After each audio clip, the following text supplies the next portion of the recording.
understand and to play. You don't have to be alarmed by this big set of rules. Firstly and mainly because I'm going to explain them to you anyhow, and because if you don't have the patience to read to this many pages, you have here the quick rules, and they are formed only of one page, like this, 1 and 2 and 1 and 2, and you have all the symbols explained and all the types of cards that you're going to use during this game, so no biggie. Of course, this also gains in the 3 languages that I have the book of rules. Okay, so after we have explored the set of rules, let's start with the set of the table. So first you have these boards. As I was saying, you can play it between 3 and 7 players, and you have 7 boards, which represents the 7 wonders of the antiquity. And you have here the Hanging Gardens of Babylon. There you have it. Okay. These gardens are of course made in Babylon. Were made in Babylon. Actually, they don't exist, and there are some scientists and some historians that believe that they never existed. Actually, it was actually a gift of King, I don't know how to pronounce this, so bear with me, of King Nebuchadnezzar, something like that, the second, for his wife. Apparently his wife was originated from a really nice country with a lot of mountains and forests, and she finds Babylon a little bit dull since it was a pretty flat city. And so to, cure her nostalgia, he built this pyramid-like structure that had a lot of terraces and which were all covered in green plants and flowers of different culture. And it says that everybody was amazed by this engineering and by this structure when they were coming to visit. So you'll see that this retail board has 2 sides, an A side and a B side, and you'll see they're a little bit different, but quite well equilibrated, so don't worry. Okay, the next board is the board of the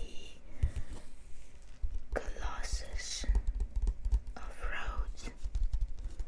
Rhodes was a city on an island situated kind of between nowadays Greece and Turkey, and it was a very important trade point, a very rich city, and everybody would want to have its fortune, its strategic point.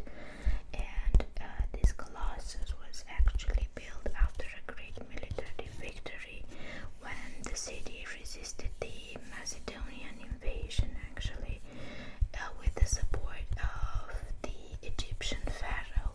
And this Colossus, which is basically a statue of the god that protected the city during this siege. Okay, also an A side and a B side. Good. The next one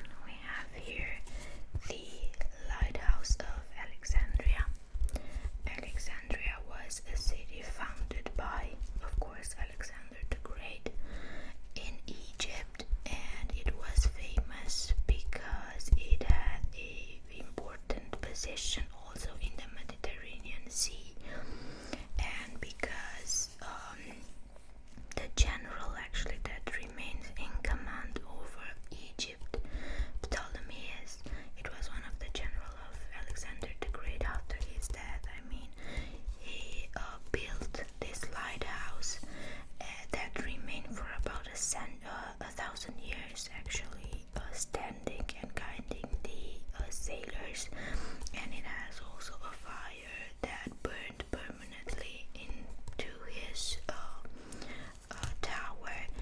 And what's amazing about it is that you can see it from a distance greater than 40 kilometers. Sadly, this lighthouse was destroyed during a earthquake. Actually, the Colossus of Rhodes as well,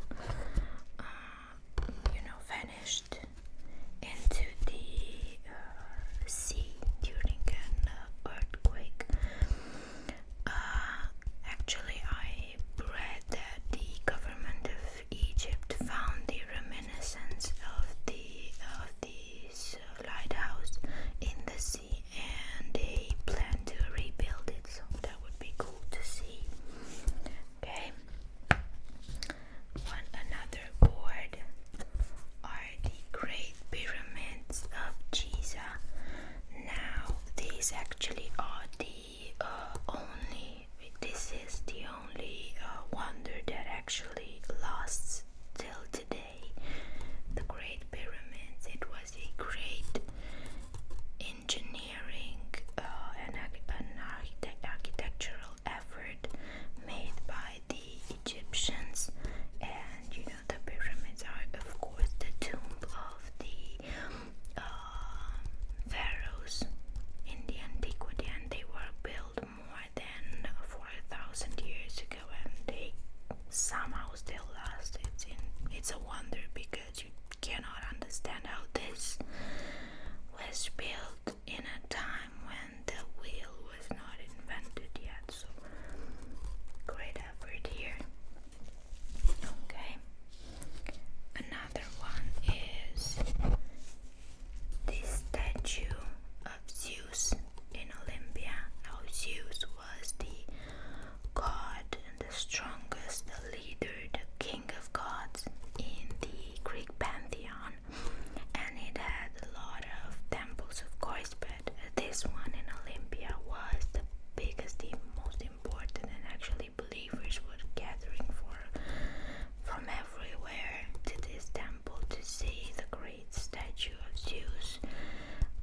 The statue was lost as well. Everybody wanted to put his hand on it. First was the Emperor Caligula, a Roman emperor, which wanted to bring the statue to Rome. So that didn't happen because he was killed before the order was done. And after that, because the Christian era begun, people were persecuted if they were praying to different gods, and so the temple kinda was, abandoned, and nobody really knows what happened to the statue, sadly. Okay, another Greek god figure, a goddess, better said. It's the temple of Artemis in Ephesus. Now, Ephesus is a city that nowadays it's actually situated in Turkey, and it had the most impressive temple for goddess Artemis ever. She was the god of, she was related with hunting and with woman soldiers, kinda. So she was like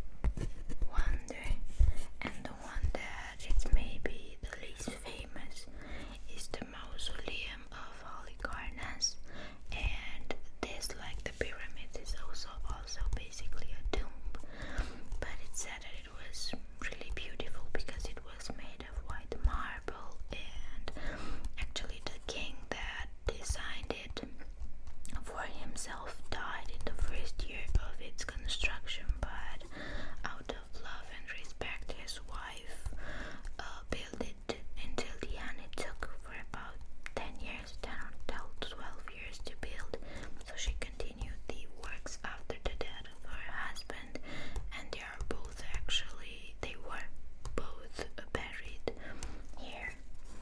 So these are the 7 wonders, and basically each and every player shall receive a wonder to develop, basically. Okay, so how you choose this, you either choose in agreeing with each other, if that's possible, or you have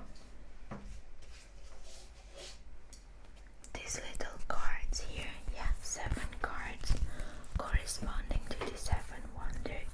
You shuffle them, yeah.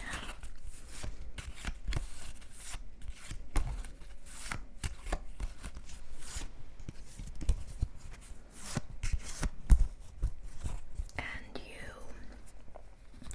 give randomly to each player a card, and before you flip it upside down, what you have to do is to turn it like that, and when you decide to stop, then you flip it upside down, because as you can see, you have a side and a B side of the card. Yeah, I've actually picked the A side of the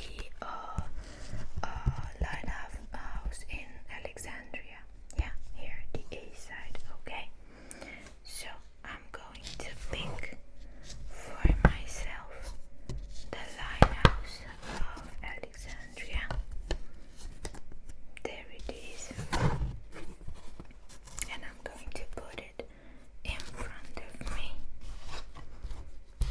like that, and I'm going to actually present to you the game for 3 players. Yeah, the table set, because I don't have room for more. So I'm going to place here this other board for a second player, and this other board like that for a third player. Yeah, of course, when you play, you'll have more room, and each of you shall have its own place. But still, for the sake of my explanation, I'm going to step aside a bit these other boards. Yeah, you're going to see this one. Okay, so each player receives a board. Another thing that each player receives at the beginning of the game are money, coins.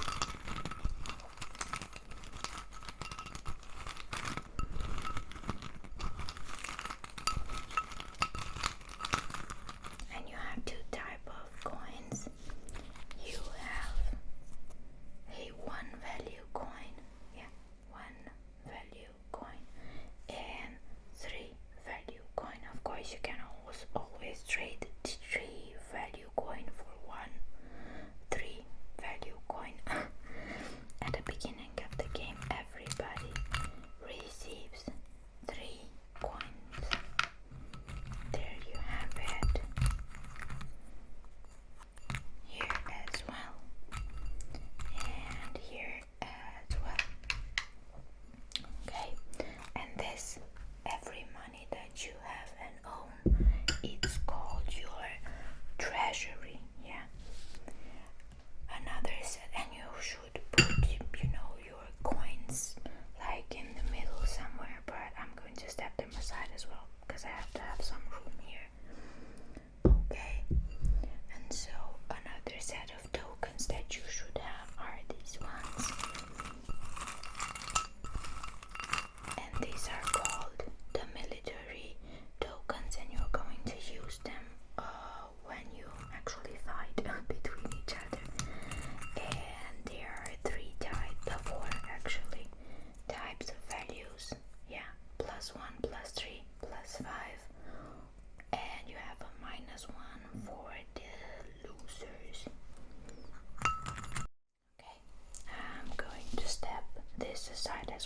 but you should put them somewhere in the middle near your coins.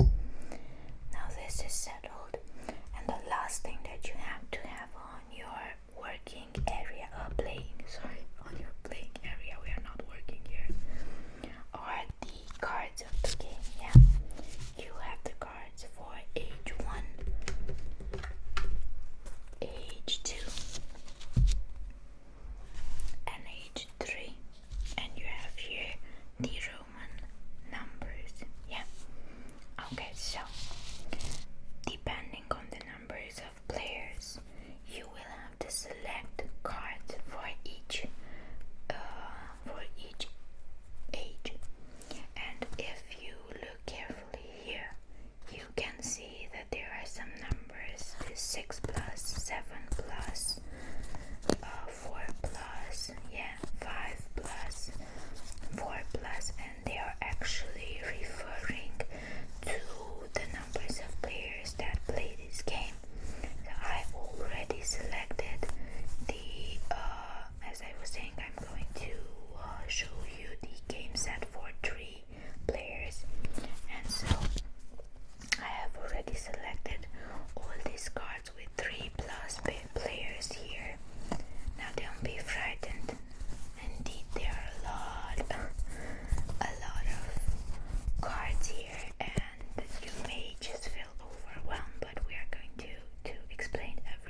you're not going to look at them, but instead you're going to take the other cards and you're going to shuffle them.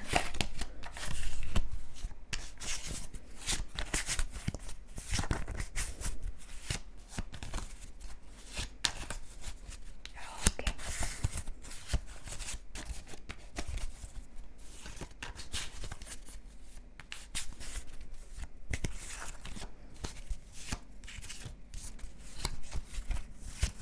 Very well. And you put them upside down. You have to shuffle every card deck.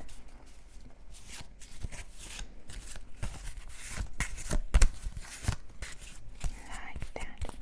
1, 2, and 3. Well, 3, 2, 1 actually.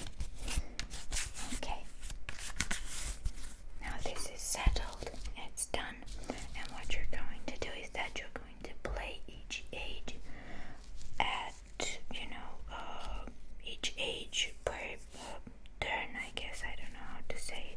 It's like little steps that you have to do, and you start with step 1 or age 1. So I'm going to step this other card away. Okay, so after you shuffle them, you are going to divide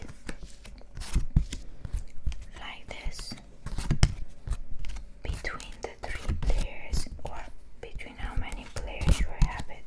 And if you've done this correctly, then each player should have a exact number of cards, 7 cards more exactly. 1, 2, 3, 4, 5, 6, 7. Yeah, each player has 7 cards at the beginning of the game. I'm going to show you mine. Yeah, so I've received these 7 cards, and the way you are going to play this is that you are going to select a card that you want to play, whatever you wanted. You are going to put it upside down in front of you, and you are going to give your card deck to your neighbor. This round is you have to give them to the neighbor on your left, as the arrow suggested here. Yeah, to your left, like this. Okay, and so we'll do the second player and the third player. So we are going to switch our card deck between each other. After we we selected the card that we want to play, and we gave the card deck to our neighbor, we are going to have this card that we can decide to play it in 3 ways. Let's say like that. For example, I can decide that I don't want to play anything on the book. More exactly, I want to sell this book, and for that I'm going to receive 3 coins from here, from the bank. Let's say I'm going to receive 3 coins for it. Hopefully that would be better than actually play it, for me as a civilization. I mean, you can decide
this is the important information that you're going to have on each card.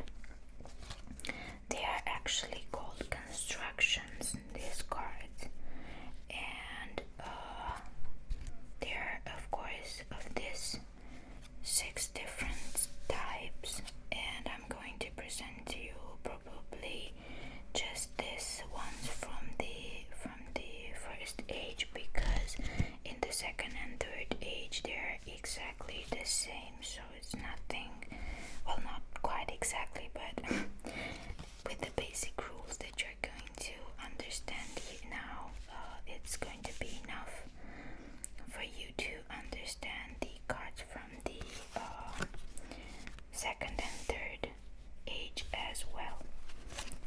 Okay, I've managed to divide them by color. Okay, and I'm going to start with the basics, basically. Basically, you know, you get what I mean. Is with your resources, and these brown cards right over here, I'm going to take them and show it to you up close. These brown cards right over here represents the type of resources that this game contains. Yeah. So here you have the stone resource. This is the ore resource. This is the clay resource and the ore resource. The wood resource, clay again, and clay and stone. So you have basically 4 types of resources, which are stated here in the top of your card. Now, another thing that you should pay attention to are the costs of playing the cards. And here, for example, every cost is positioned here in this corner right over here. It doesn't matter what it's here or here. The cost is stated here. And for example, to play this card, I will actually have to pay 1 coin to the bank from my treasury, okay? But as you can see here, for example, you have no cost to pay to play this card. This one doesn't have one, and neither. And here you have a cost, but the interesting thing is that you have 2 resources, and you can use per round just one type of resources stated in this book, right? Okay, so you are going to actually I failed to tell you that for each wonder you have a starting resource that you produce directly when you receive this board, and it's stated here in this corner. Yeah, it's right over here. And for example, this is actually a manufactured good, which actually is like a resource, but it's not raw, it's already worked on. And this is glass, and you are going to put all of your resources and manufactured good in this fashion underneath, yeah, one underneath the other. And you have to pay attention to the name of the card, because you cannot use 2 cards of the same name. They have to have different names, and this is much more important when there are multiple players, because the cards repeat themselves in 3 players. I honestly didn't see double cards, let's call them like that. So you have to position them here. Okay, and so we've talked already about these brown cards. I'm going to gather them here, and I'm going to talk to you also about these gray cards, which are basically similar to these brown cards. These are the manufactured goods from our civilization, and that is glass, papyrus or paper, and loom or cloth. Yeah, and as you can see, it is nothing mentioned in this corner, so these are free to play. Good. Now, why do you need resources? Well, you need them to play these other types of cards. Okay. Here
basically like market, let's call them like that, market cards, yeah. And these have no cost in playing as well, and they allow you, if you play them, actually you have here on top the effect of the card. For example, for this card, you can make trades with your neighbors. I'm going actually to stop here and I'm going to explain you how to make trades with your neighbors. So, as I was saying in the beginning, everybody can produce one kind of resource. It's different for the each 7 wonders, yet the type of resource that they can produce. And so if I want to play a card but I don't have the resource, I can actually make a trade with my neighbors. And the first condition is, of course, these neighbors have to produce that resource. That's the first thing that you need to know. And the second one is that you can give them 2 coins, and you can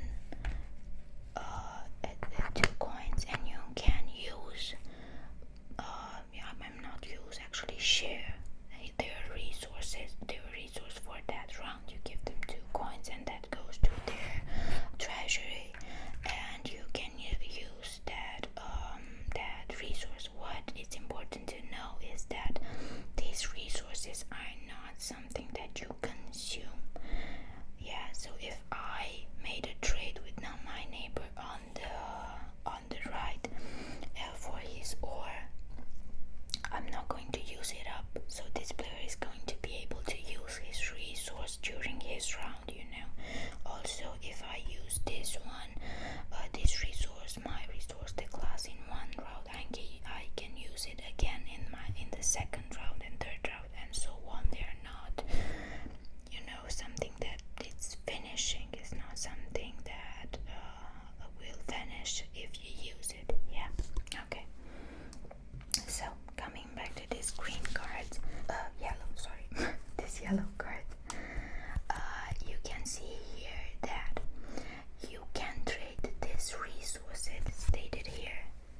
You see, you have here different types of resources, and the advantage is that you have to pay just 1 coin, as is stated here, if you trade with your neighbor on your right side. Depending on the type of arrows that you have here with the right side, here you can trade with your neighbor on the left, and with this one you can trade with both of your neighbors with the cost of only 1 coin. Okay, we've settled with this cards as well. And we have this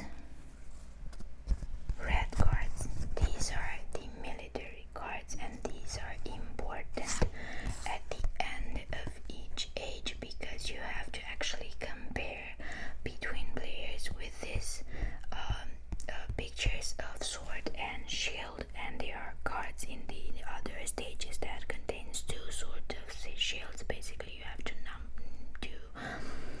know how many symbols you have and to compare with each other. So if one player has 2 shield and sword symbols and the other one has 1, this one, the one that has 1, loses the battle and basically receive a -1 token, and the other one will win depending on the age, a winning token. So you are going to compare your armies only with your immediate neighbors to the left and to the right, and you are going to receive for each battle a token.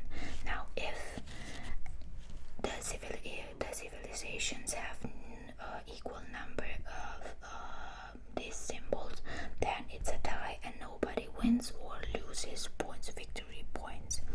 Yeah, and this you are going to do at the end of each age. Okay, and last but not least, you can decide to pursue the path of science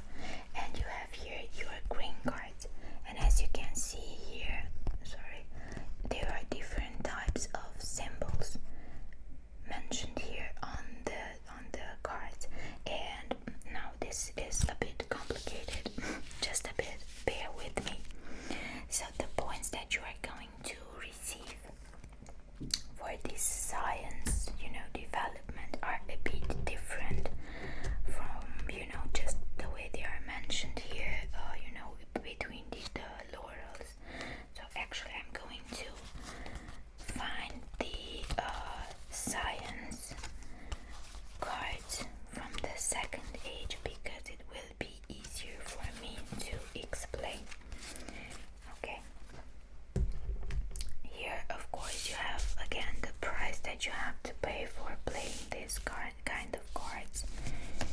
Yeah, and you will receive points, okay, once for having a set of cards, more exactly of having an example of each, an exemplary of each symbol mentioned here. So I receive 1 point for having this card type of card, 1 for having this type, and 1 for having this type of cards.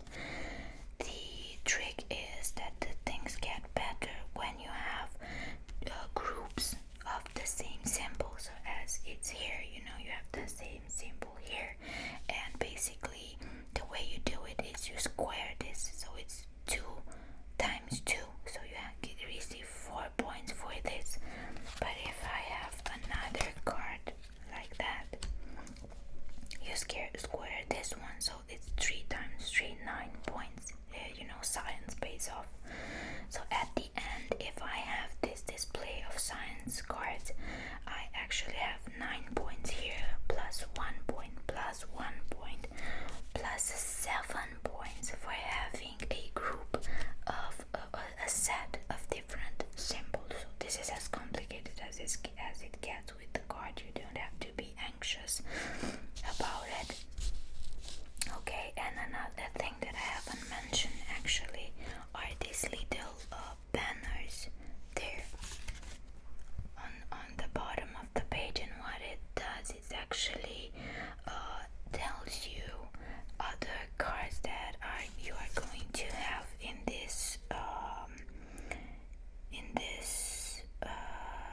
the different ages. So let me just clear this up. Just a second. University.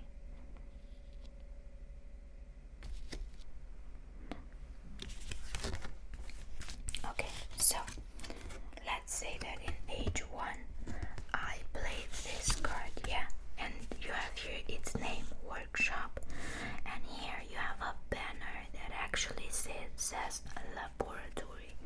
Now in the second age I have this card, the laboratory, and here on the prize to play you have that you either have to produce 2 clays and a paper or a papyrus, or you have already to have in place this workshop. And if you have the workshop card, well, this is free to play, so I can, if I would already play this one, I can place it and play this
next step, it's actually the building of your wonder.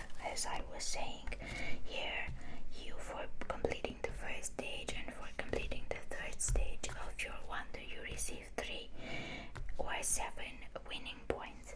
The next type is these blue cards, these civilian cards that I've explained it to you early on. This card, you see, and here you have the number of victory points that you receive.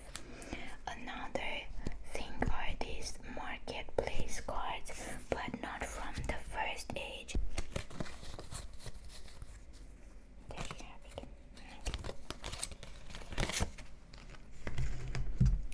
So you have this yellow card from the third age, and here it's mentioned that for each brown card that you've played, you receive 1 victory point. You see here between the laurels. Okay. The next type of winning points are from the guild cards right over here, and the guild cards are as well in the third age. Just going to have to find them.